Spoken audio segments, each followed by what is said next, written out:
ये सीन कहानी का सबसे रोमांचक हिस्सा है, जहां तीनों दोस्त और उनकी पार्टनर मिलकर साइबो कॉप के अंडरवाटर बेस पर धावा बोलते हैं। ये एक परफेक्ट टीम वर्क और एक्शन पैक्ड सीन है।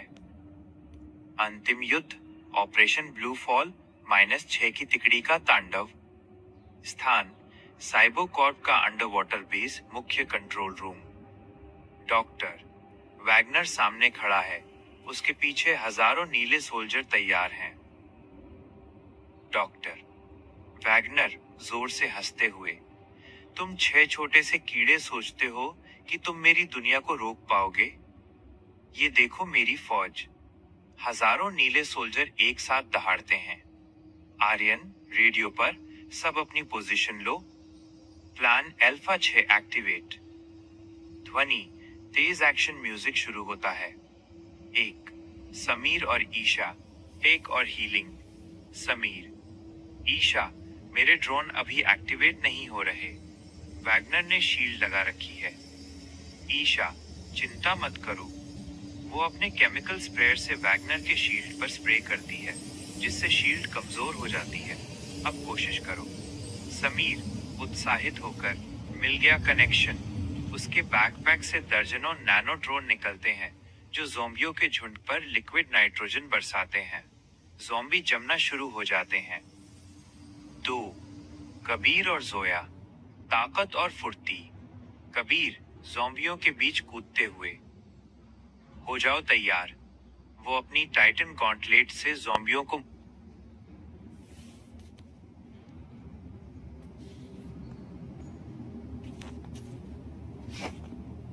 मुक्के मारकर हवा में उछाल देता है।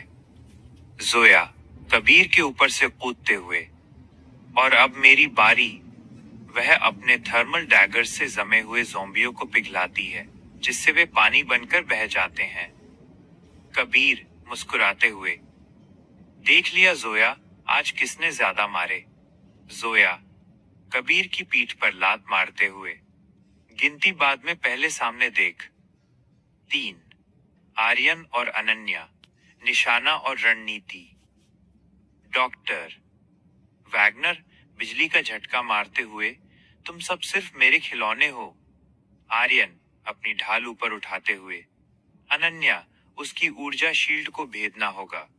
अनन्या, अपनी स्कैनर गन से वैगनर को स्कैन करते हुए, मिल गई कमजोरी। उसकी गर्दन के पीछे एक नीला बिंदु चमक रहा है। वो आर्यन की तरफ देखती है और इशारा करती है। आधा रैयान, धनुष की डोरी खींचते हुए, शुक्रिया मेरी आई इन द स्काई। वो एक प्लाज्मा तीर दागता है, जो सीधे वैगनर की गर्दन पर लगता है, और उसकी शक्तियां थोड़ी देर के लिए रुक जाती हैं। ध्वनि वैगनर के दर्द में चिल्लाने की आवाज। डॉक्टर वैगनर, तुम सबको मैं खत्म कर दूंगा। वो एक विशाल नीले दानव में बदल जाता है। आर्यन, अब ट्रिनिटी प्रोटोकॉल नहीं, 6 स्टार्स प्रोटोकॉल। छहों एक साथ वैगनर को घेर लेते हैं। समीर अपने ईएमपी से वैगनर को लकवाग्रस्त करता है।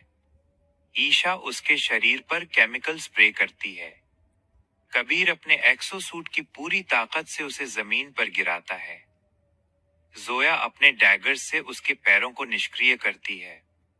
आर्यन और अनन्या एक साथ अपने धनुष से 2 प्लाज्मा तीर दागते हैं, जो सीधे वैगनर के नीले कोर में लगते हैं।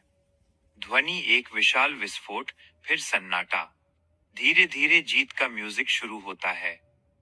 समीर हाँफते हुए, मुझे लगता है इस बार ये सच में खत्म हो गया। कबीर, जोया को गले लगाते हुए, चलो अब घर चलें, मुझे अपनी माँ के आलू पराठे खाने हैं। अनन्या, आर्यन का हाथ थामते हुए, और मुझे आज चैन की नींद सोकर सुबह सूरज देखना है। ईशा, समीर के कंधे पर सिर रखकर, हम सबने एक नई सुबह दी है दुनिया को। 6 दोस्त एक साथ मुस्कुराते हैं, उनके पीछे डॉक्टर वैगनर का ध्वस्त बेस दिख रहा है। ये सीन दिखाता है कि कैसे हर किरदार अपनी अनोखी ताकत और अपनी पार्टनर के साथ मिलकर एक युद्ध के मैदान से घर लौटने के बाद का ये हिस्सा सबसे सुकून भरा और भावुक है। जब ये छह नायक वापस अपने गांव रामपुर पहुंचते हैं, तो वहां का माहौल किसी बड़े उत्सव जैसा हो जाता है। यहाँ उनकी फैमिली मीटिंग और महाविवाह का विस्तृत वर्णन है। 1. परिवारों से मिलन। पहला परिचय। जब ये छह दोस्त गांव की सीमा पर पहुंचे, तो पूरा गांव उनके स्वागत में खड़ा था। आर्यन और अनन्या। आर्यन ने अपने शांत पिता के सामने अनन्या का हाथ थामा और कहा, तारांकन पिताजी, ये अनन्या है। अगर इसकी नजरें आसमान पर न होती, तो शायद मैं आज आपके सामने खड़ा ना होता। आर्यन के पिता ने मुस्कुराते हुए अनन्या के सिर पर हाथ रखा और कहा, मास्टर का बेटा सही निशाना ही लगाता है। कबीर और जोया। कबीर अपनी माँ के पास गया और जोया की तरफ इशारा करते हुए बोला, तारांकन माँ, ये जोया है। ये मुझसे भी तेज लड़ती है और मुझे डांटने में आपसे भी आगे है। कबीर की माँ ने हंसते हुए जोया को गले लगा लिया और कहा, इसे तो मैं अपनी टीम में रखूंगी, अब ये तुझे सीधा रखेगी। समीर और ईशा। समीर थोड़ा हिचकिचा रहा था, पर ईशा ने आगे बढ़कर समीर के पिता के पैर छुए। समीर के पिता बोले, तारांकन बेटा, समीर ने बताया कि तुमने विज्ञान को इंसानियत बचाने का जरिया बनाया। तुम हमारे घर की लक्ष्मी ही नहीं, इस युग की सरस्वती हो। 2. शादियों की तैयारी। रामपुर का महाउत्सव। पूरे गांव ने तय किया कि इन तीनों जोड़ों की शादी एक ही मंडप में होगी। यह रामपुर के इतिहास की सबसे बड़ी शादी थी। सजावट। समीर ने अपने ड्रोन्स का इस्तेमाल करके पूरे गांव को नीली और सुनहरी लाइटों से सजा दिया। पहनावा। कबीर ने अपना भारी कवच उतारकर पारंपरिक शेरवानी पहनी, लेकिन अपनी माँ का दिया हुआ ताबीज साथ रखा। आर्यन ने सफेद कुर्ता पायजामा और अनन्या ने लाल जोड़ा पहना। समीर और ईशा ने आधुनिक टच वाले इंडो वेस्टर्न कपड़े पहने। 3. फेरे और वादे। 7 जन्मों का साथ। गांव के उसी पुराने शिव मंदिर के सामने विशाल मंडप बनाया गया, जहां बचपन में उन्होंने शपथ ली थी। अनोखी रस्म। फेरों से पहले तीनों लड़कों ने अपनी पत्नियों को उनके खास हथियारों का एक छोटा मिनिएचर प्रतीक तोहफे में दिया। आर्यन ने अनन्या को एक छोटा सुनहरा तीर दिया, कबीर ने जोया को एक छोटी चांदी की कुल्हाड़ी और समीर ने ईशा को एक डिजिटल लॉकेट दिया, जिसमें उनकी पूरी टीम की यादें थीं। संकल्प। अग्नि के सामने फेरे लेते हुए उन्होंने फिर से वही कसम दोहराई, जैसे हमने दुनिया को बचाया, वैसे ही हम एक दूसरे के सम्मान और खुशियों की रक्षा करेंगे। 4. विदाई और नई शुरुआत। शादी के बाद एक भव्य दावत हुई। पूरा गांव नाच रहा था। कबीर और जोया ने ढोल पर जमकर डांस किया। समीर और ईशा ने तारों के नीचे बैठकर भविष्य के नए आविष्कारों के बारे में बातें की। आर्यन और अनन्या मंदिर की सीढ़ियों पर बैठकर उगते हुए चांद को देख रहे थे। अंत में ये 6 लोग अब सिर्फ योद्धा नहीं थे, वे 3 परिवार बन चुके थे। उन्होंने गांव में ही एक ट्रिनिटी एकेडमी खोली, जहां वे आने वाली पीढ़ी को विज्ञान, साहस और एकता की शिक्षा देने लगे। कहानी का आखिरी सीन। कैमरा धीरे धीरे गांव से ऊपर जाता है। हम देखते हैं कि 6 दोस्त एक साथ खड़े हैं, पीछे उनके माता पिता मुस्कुरा रहे हैं और आसमान में समीर के ड्रोन्स फूलों की बारिश कर रहे हैं। शुभ विवाह। शादी के कुछ ही हफ्तों बाद जब ये 6 दोस्त अपने हनीमून कम एडवेंचर के लिए हिमालय की तलहटी में बसे एक अनछुए जंगल नीलगिरी घाटी की ओर निकले, तो उन्हें अंदाजा नहीं था कि यहाँ विज्ञान नहीं, बल्कि प्राचीन रहस्य उनका इंतजार कर रहे हैं। अध्याय: नीलगिरी घाटी का अभिशाप, द एंशिएंट कर्स। 1. सस्पेंस की शुरुआत। जंगल के बीचों बीच समीर ने एक कैंप लगाया। रात के समय अचानक जंगल में सन्नाटा छा गया, इतना गहरा कि हवा की सरसराहट भी रुक गई। समीर के एडवांस सेंसर अचानक एरर दिखाने लगे।